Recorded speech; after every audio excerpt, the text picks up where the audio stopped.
put you on mute. Okay, so I'm going to get started, and I want to pick up on a few things from yesterday that we had a question about texting in to our email address, and I couldn't find it in the log, so I wanted to just show you that the log works when you text yourself. If you remember, we were looking at using this email address and being able to Skype any notes, and this is helpful because we get phone calls from clients and we make a note of it, but we don't have a record of it, and sometimes these are important things. So I texted myself and I couldn't find it yesterday for some ridiculous reason, but if you look, you can see I looked at some documents yesterday and I sent another text, and I know it's a text because over here is my phone number and I texted it to the email address. So if I click on here,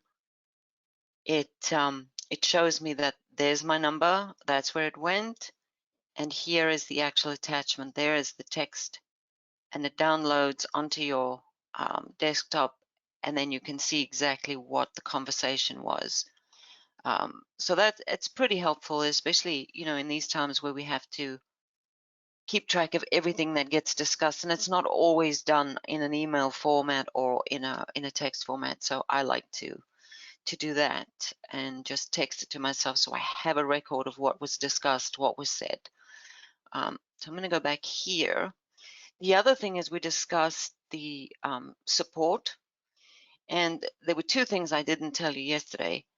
The chat box, they are their agreement is that they will answer you within 5 seconds. You will get a response within 5 seconds. So I'm going to show you how this works. I'm going to say, hi there, I'm teaching a class.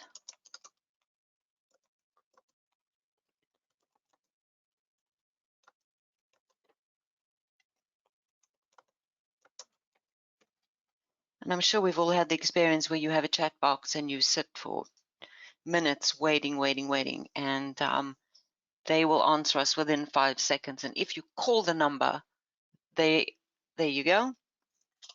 And it's literally that quick.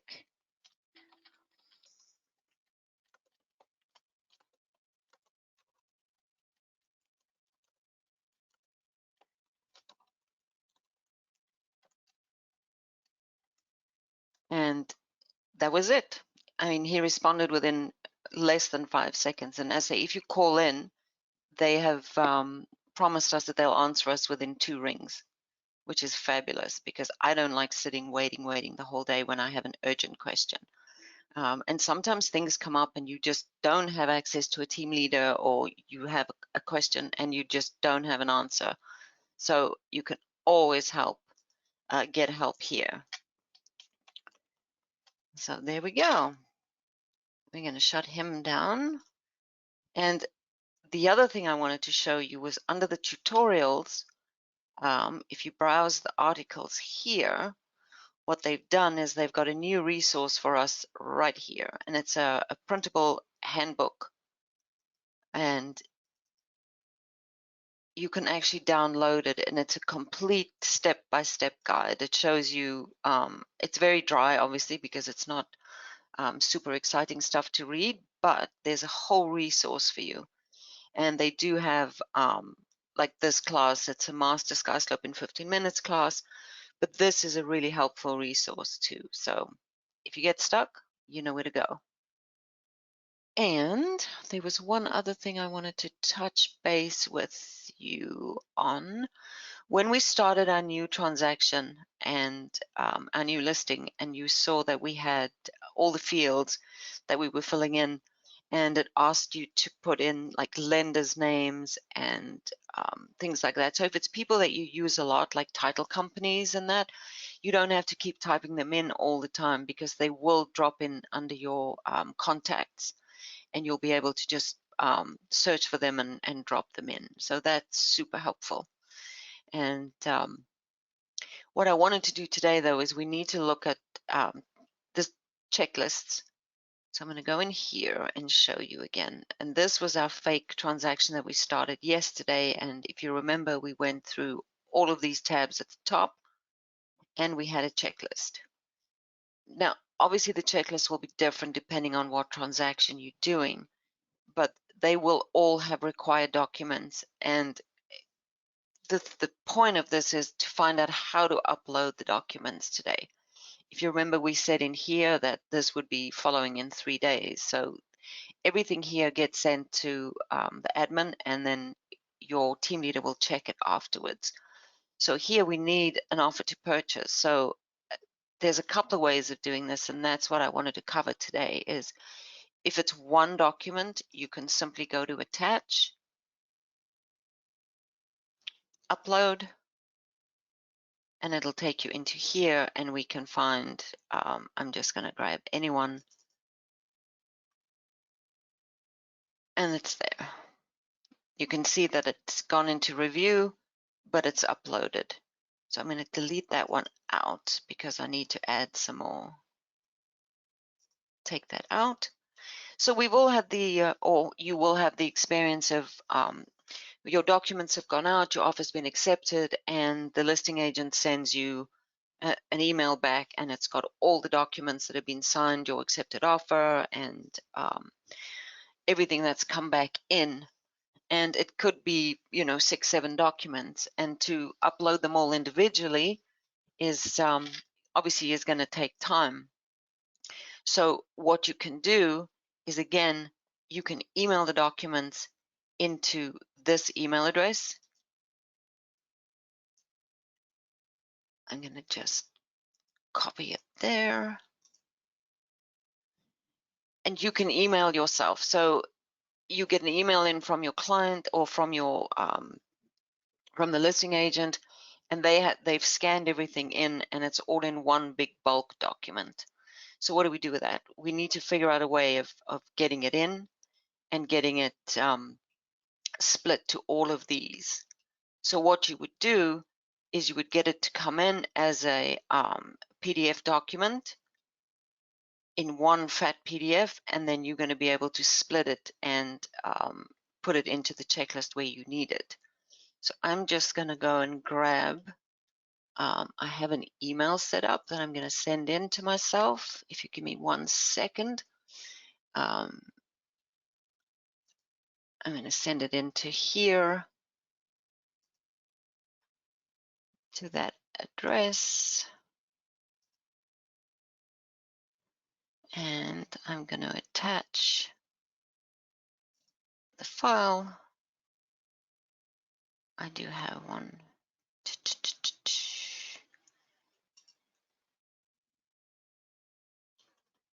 I prepared this yesterday, so it should be easy to find.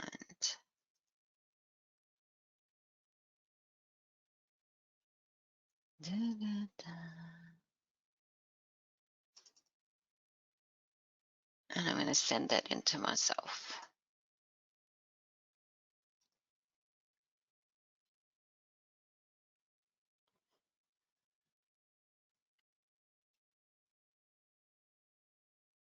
It'll come in a minute. It's just obviously getting sent. If we just refresh it quickly. So you'll see here this the email that I just sent to myself has come in, and it's a big document. So what we're going to do is we're going to go across here and we're going to go to split. And you'll see that I have 35 pages. And I know that the first one, if I look at it a little bit more, it's the addendum B. So I'm going to start typing here, addendum B, and there it came up there. And I'm going to pop that in there, and I'm going to just scroll down and see how many pages it is. So pages 1 to 4 was that document. I have 2 in here for some reason, so I'm going to skip over that.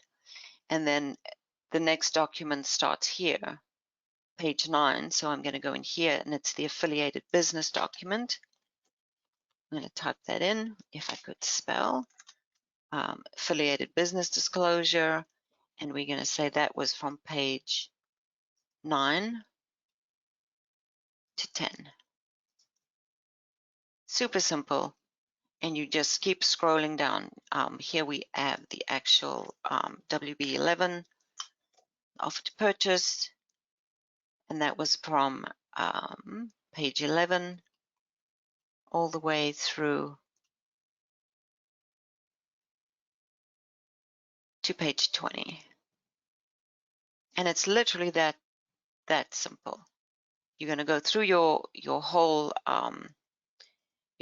document, and you're going to put in here buyer agency agreement, let it out, page 21. Luckily these are all big, so it goes pretty quick. 21 to 27 is your buyer agency, and then I have electronic consent in here, and if it doesn't come up, you can just type in what it is, because sometimes you may have something that's not specific. Those were 2 pages there, so 28 to 29. And then we have buyer service pledge.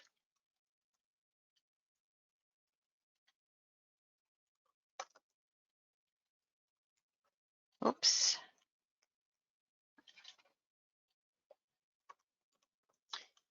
And I'm just going to put that from 31 to 35 so you can see what happens.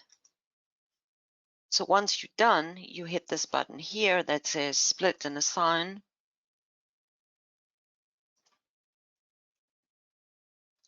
And you can go to your checklist, and there you'll see that they've all been popped in.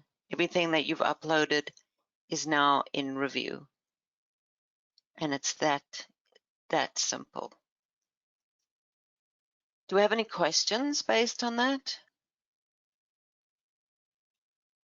The other place you can obviously look is in your working documents if there's something there that you need.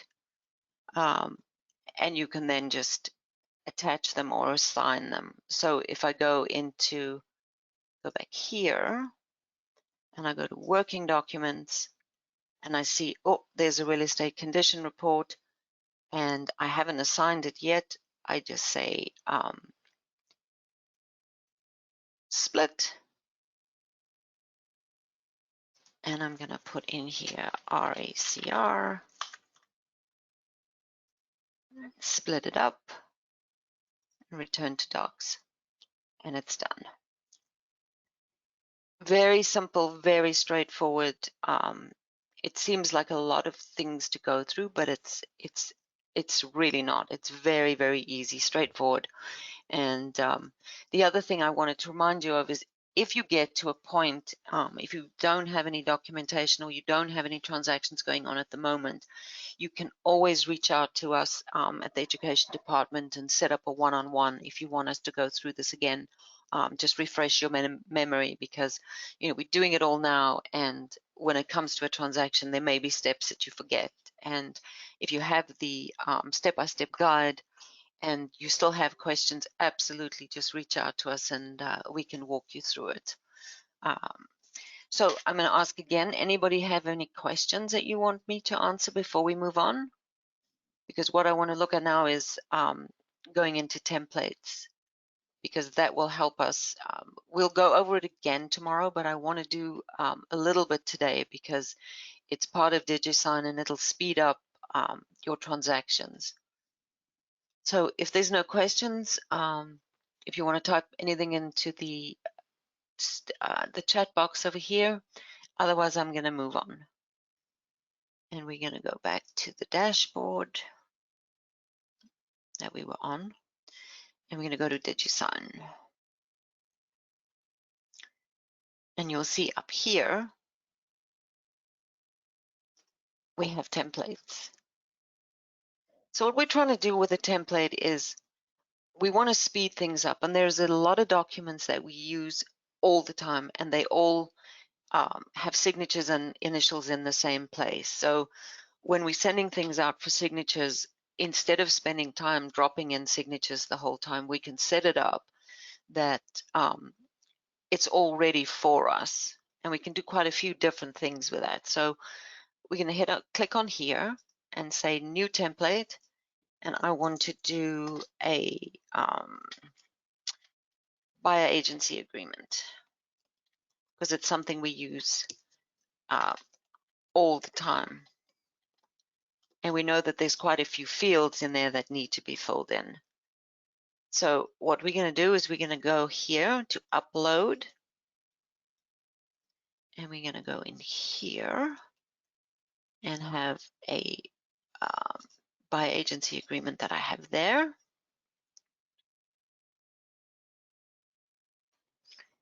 And the document is here. So what we're going to do is we're going to create a new role, because we know that in the buyer agency agreement, we know that I'm going to sign it as the agent. So that's going to be me. And then I know that I'm going to have at least one buyer or tenant. So I'm going to do that. And there could be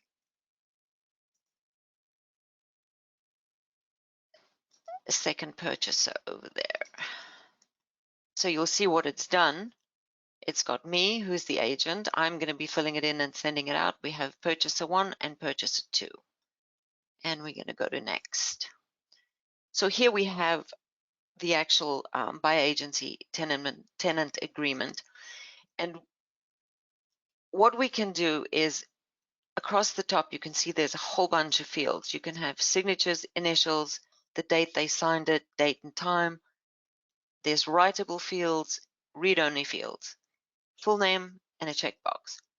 So writable fields are that your client can actually fill in, which in some cases we do want them to be able to fill in stuff. In other cases, we want to fill it in and they're the ones that are going to only read it and they can't make any changes. So depending on who you want to fill in information is going to be your choice between these two. So these would be filled in zip forms when you're busy doing that. So all of these are not things that would be the same on every document. So I'm not going to even look at them. And it doesn't matter that there's already fields filled in here, because the template isn't looking to fill in these. It'll ignore whatever's there. So even if this document has already been signed, it makes no difference. Your agent or your client may not want specifically to check this box, so I'm not going to fill that in. I would do that on in zip forms. But this one, I know a lot of people put in to all of their documents. So here, this would be a read only, and you would drop it in here. And in this field, you're going to type in here whatever you want to say. So we're going to say all shall apply except for pre-approval. And that's read only for me. No, it's read only for my purchaser 1. And purchaser 2 will obviously see it too, but we don't want anybody filling this in. So you put it in the place where you want it when the little thing comes up, and that's where it's going to be every time. Now, as I said, I'm not worried about what's already written there because Skyslope isn't going to look at that. And then here as well, it would be a read-only field. The things that are confidential, again, it's a read-only field. Pop it in here. Facts, material to the transaction. I mean, you may have different language that you use. This is just what I'm using as an example. So facts, material to the transaction, we want to drop this in here, and that will show every time that I go through and send this through for signatures. And I'm going to scroll down and see, I don't know, it's not a rental. Here again, I can fill in this as a read-only field because it will always be me. So I would put that in there. And again, email address would be me, so I can put that in as a read-only field. And then here we know, okay, we need the client's signature. So this is going to be my buyer. So I want a signature, and I'm going to drop that in here. And I'm going to say that's purchaser 1. And then under here, I'm going to pop in purchaser again for another signature. But what I want to do here is check down here, and that's going to be purchaser number 2. So we have 1 and 2, and then we're going to go for full names. And we know we use this one, so we're going to put that one in there. Purchaser 2's name is going to be written there. And over here is going to be purchaser 1. We're going to change it to purchaser 1. So we check on our lines, purchaser 1 signature, their full name, and we want to know what date and time they signed. So again, click on what you want, drop it in here, and that'll be purchaser 1. Click it there, and it'll be purchaser number 2. And it's all set up here. So we know that I'm going to sign this too. So I'm going to go over here again and see the document requires a signature. Pop it in there. And I'm going to change this to me. And then I'm going to put in click on my full name, pop it in here, and then date and time, pop it in there. And this is all for me to fill in because I know every time I do a buyer agency agreement, I'm going to have to fill in these forms. Just double check that I haven't missed any fields. And then we'll go down to the bottom again and check. Everything has been done, and we click save and close. So your template has been is ready. So next time you have documents that you want to send for signature, you already have a buyer agent agreement that's got all the fields filled in that you need, because remember, you would have filled everything else, the personal details you would have done in zip forms prior to bringing it in here. From here, you're sending it out for a signature. So everything will have been done, and you can literally send it out to your clients for DigiSign. Let's go back to here. I don't know why it's doing the circle of doom, but it was.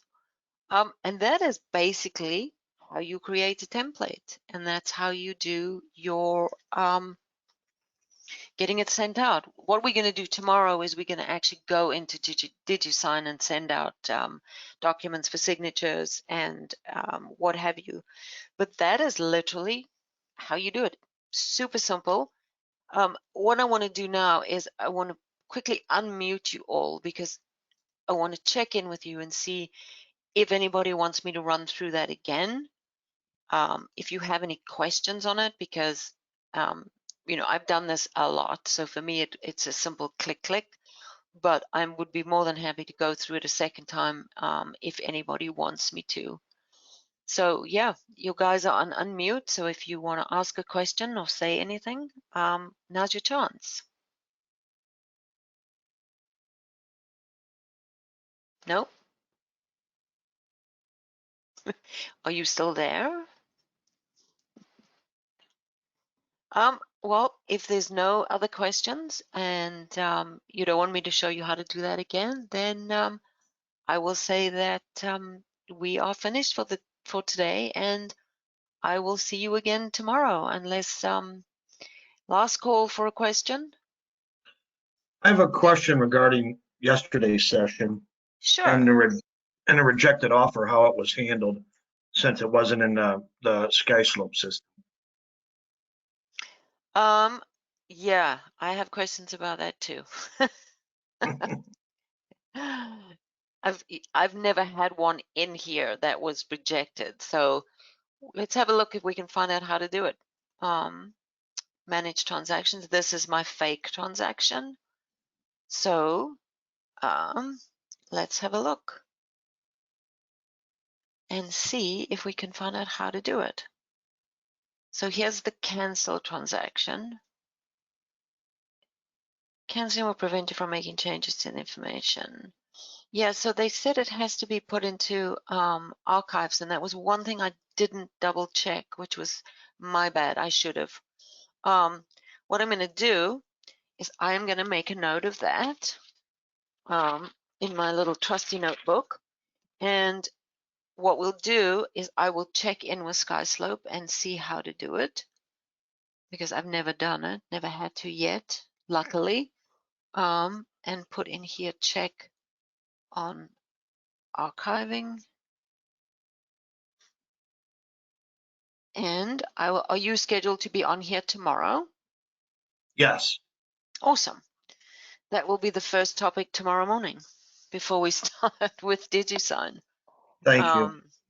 Perfect. I'll get that sorted out, because yeah, I know it in our previous my previous company, we didn't have to do that. We did it very differently. So it was my bad. I should have checked up and got that ready for today. So I apologize. But any questions on the templates? Was it clear? Do you think it would be helpful to be able to know that all your documents are done? Because you can do all of them.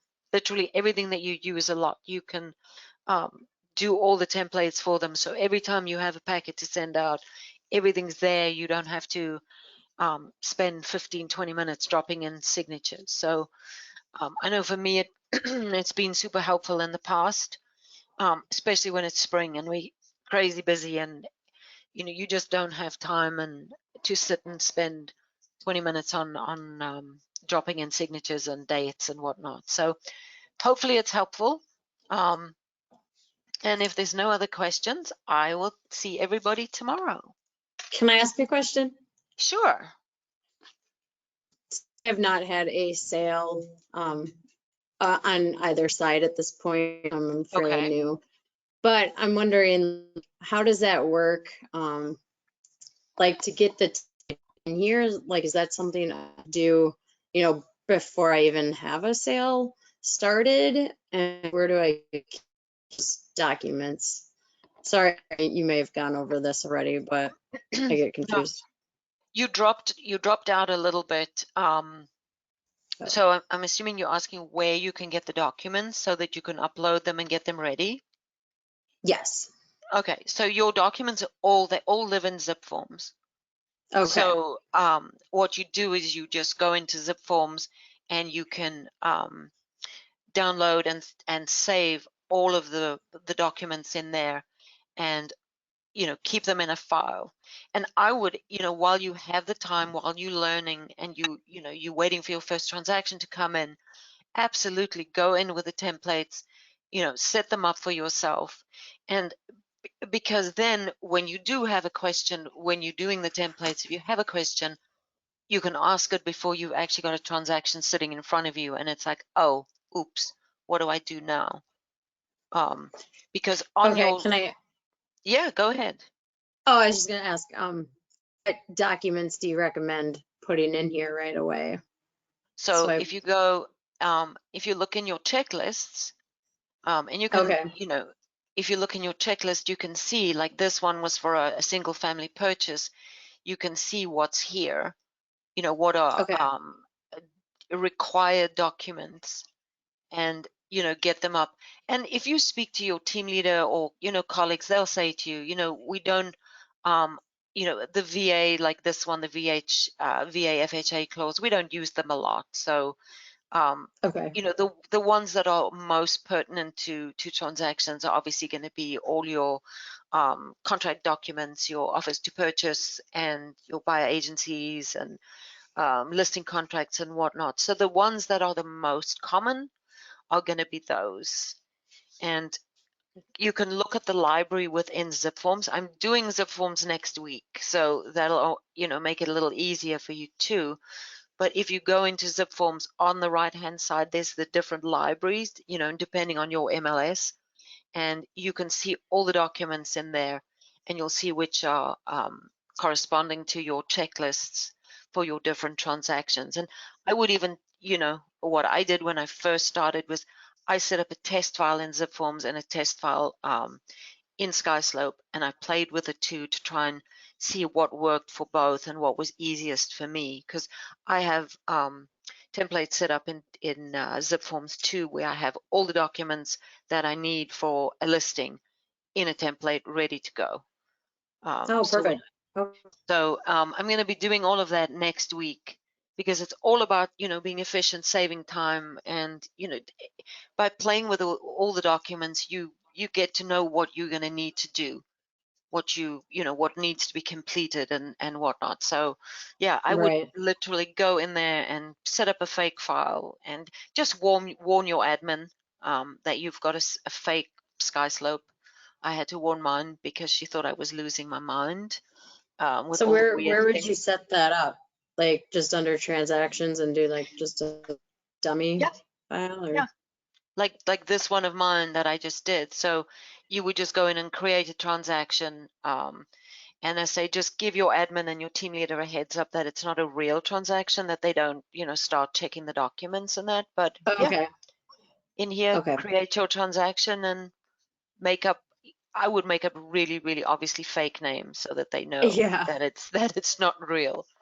But Okay. yeah, and if you need help, obviously just set up a one-on-one, and I'm happy to go through it and set it up with you. Okay. Perfect. Awesome.